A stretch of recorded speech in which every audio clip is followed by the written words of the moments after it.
नमस्कार मित्रांनो, जी story teller या यूट्यूब चॅनलवर तुमचे पुन्हा एकदा स्वागत आहे. आजच्या कथेचे नाव आहे चकवा.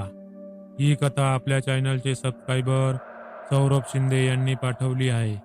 पण कथा सुरू करण्यापूर्वी माझी तुम्हाला एवढीच विनंती आहे की जर तुम्ही आमच्या चॅनलला सबस्क्राईब केले नसेल तर चॅनलला सबस्क्राईब नक्की करा. चला तर मग सुरू करूया आजची भय कथा.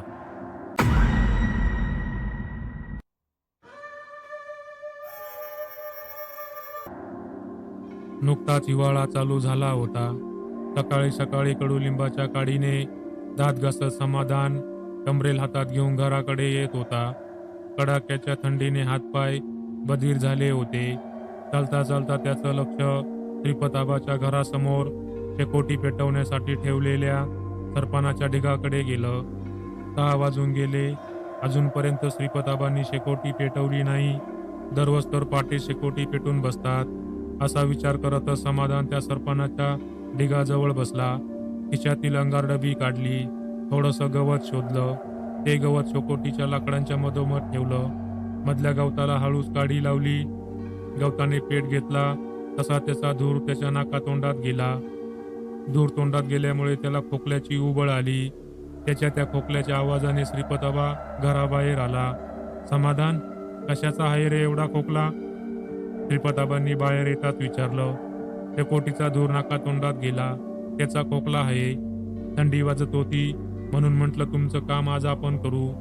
शेकोटी पेटून तुम्हाला उठवणारच होतो. तसं श्रीपताबा म्हणाले. झोपेतून उठलो कधीचाच, पण तब्येत थोडी बरी वाटत नव्हती म्हणून बाहेर नाही आलो. तुझ्या खोकल्याचा आवाज आला. म्हटलं कोण आहे बघू.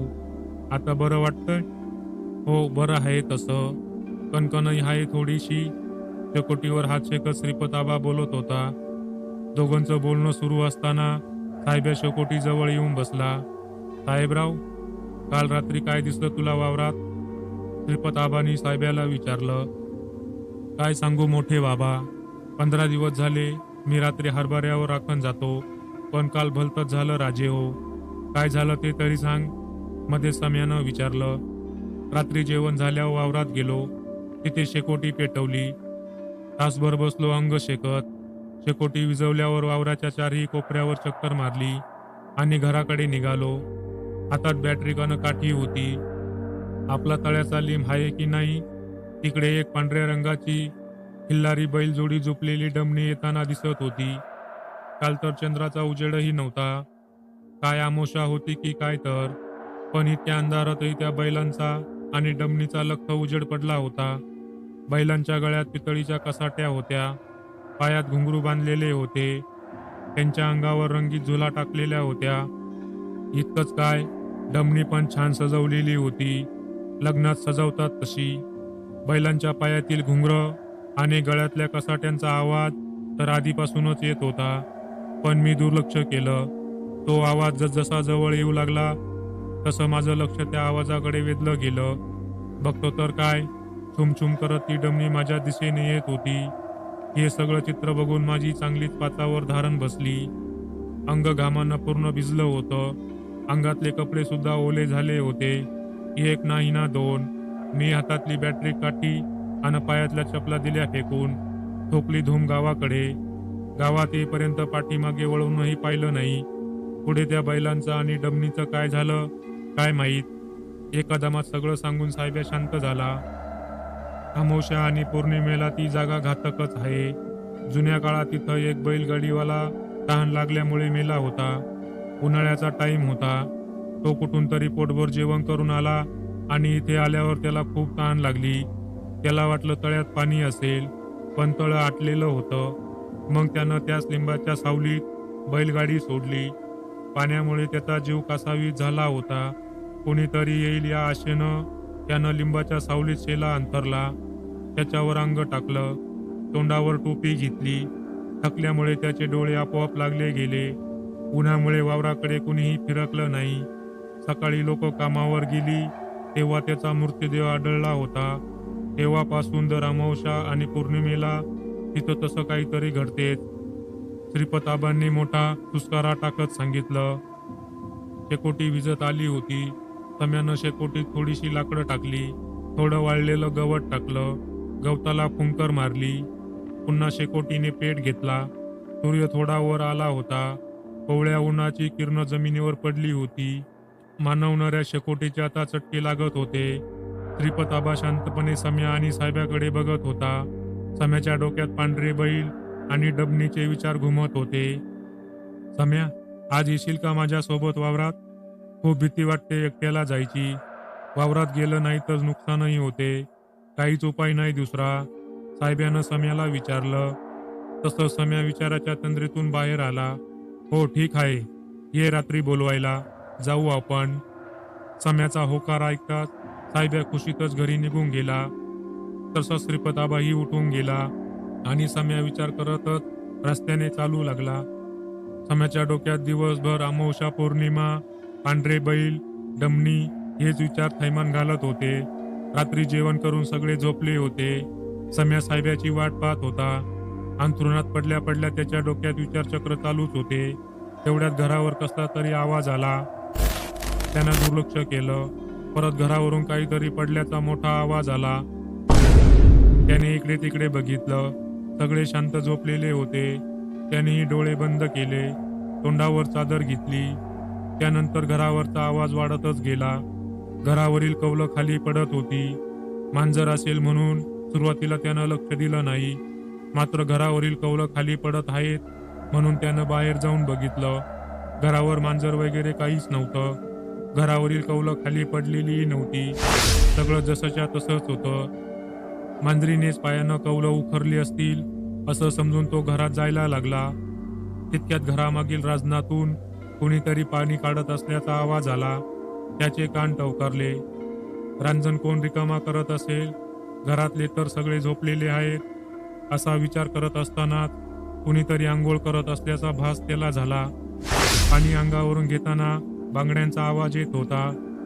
कोण असेल इतक्या रात्री आपल्या न्हाणीत आंघोळ करणारं? मनाशीच फुटफुटत तो न्हाणीजवळ गेला तर तिथे कोणीच नव्हतं. मात्र राजनाच्या बाजूला असलेल्या वडाच्या झाडावर कोणीतरी चढल्यासारखं त्याला जाणवलं. वडाच्या पारंब्या आणि फांद्या अचानक जोरजोरात हालायला लागल्या होत्या. सम्या वडाच्या झाडाकडे निरखून बघत होता, पण झाडावर काहीच दिसत नव्हतं. कंटाळून सम्या घराकडे वळाला.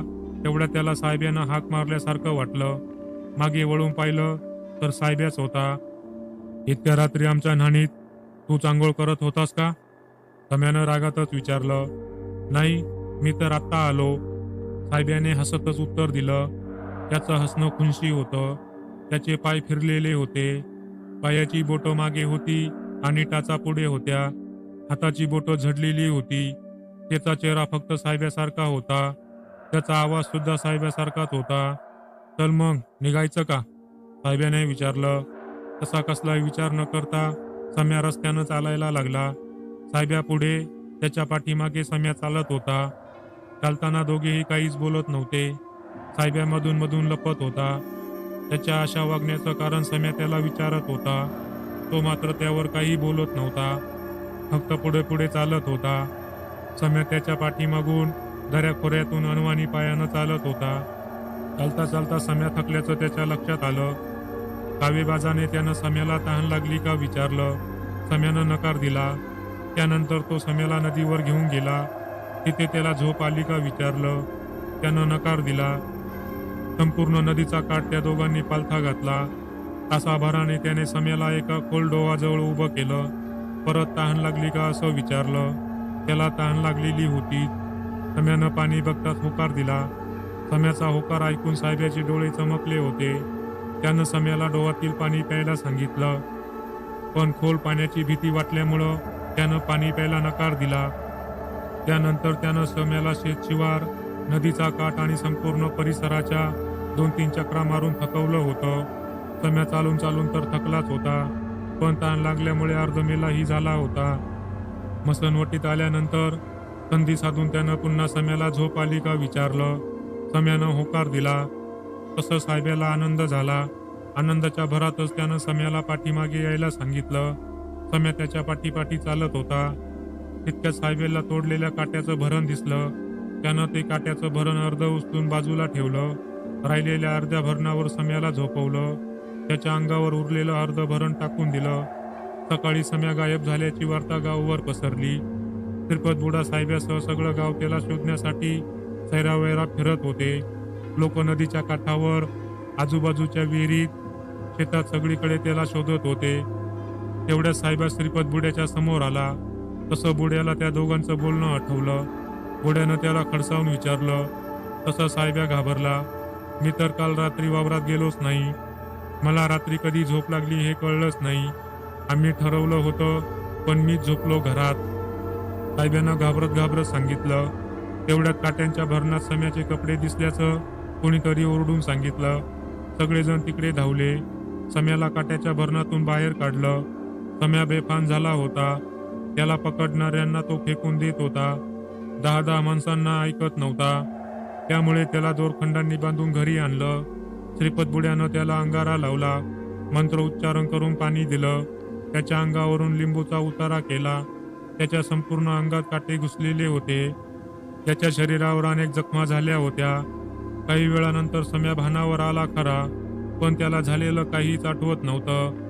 तर मित्रांनो, हा होता चकवा. ही कथा कशी वाटली कमेंट करून नक्की सांगा. आणि तुम्ही अजूनही आमच्या चॅनलला सबस्क्राईब केले नसेल तर चॅनलला सबस्क्राईब नक्की करा. चला तर मग भेटूया पुन्हा एका नवीन भय कथेत. धन्यवाद.